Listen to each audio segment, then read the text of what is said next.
Hej, jeg vil i dag prøve at vise, hvordan jeg får et billede ud af iPhone'en. Hvad sker der, når man har trykket på knappen? Du har billedet inde i din iPhone, og du vil gerne have det ud printet til et billede, som du efterfølgende kan indramme eller male videre på, eller gøre med, hvad du har lyst. Så, her har jeg sat min iPhone til computeren. Den er her.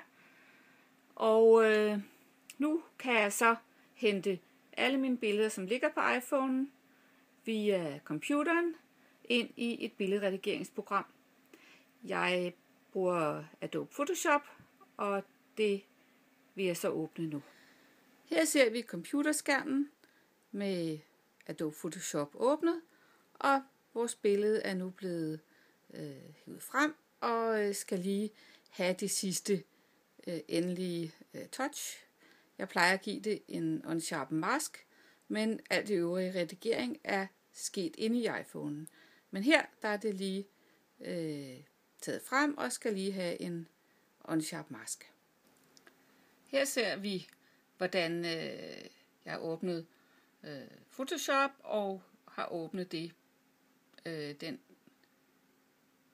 filter, der hedder uskarp maskning, og det får lige sådan en tur lige for at gøre billedet skarpt og farverne rigtige. Her er min printer.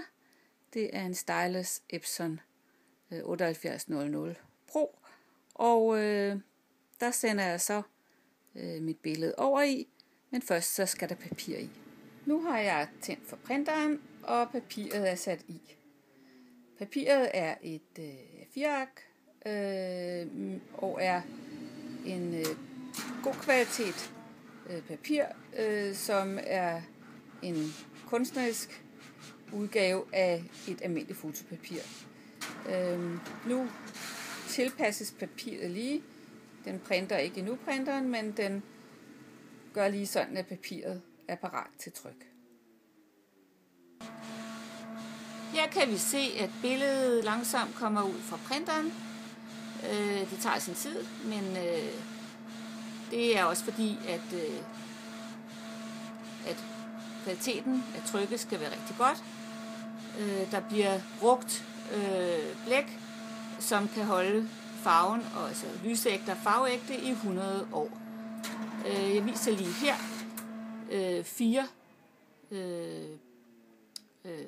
inkjet patroner, som sidder i den ene side af printeren, og her i den anden side er der 4 mere.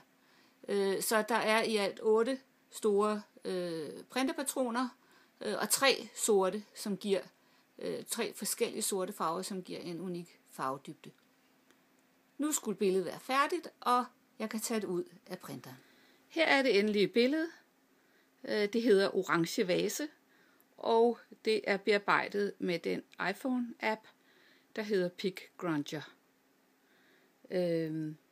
Og som sagt, dette billede print kan holde i 100 år, og er lysægte og på en god kvalitet papir, som giver en lækker og sådan overflade med tekstur. Så nu skal billedet bare indrammes, hvis jeg ikke forinden har lyst til at male videre på det med akrylmaling eller tusser eller oliekridt, men jeg tror, at det får lov at blive, som det er. Jeg synes, det er blevet rigtig godt.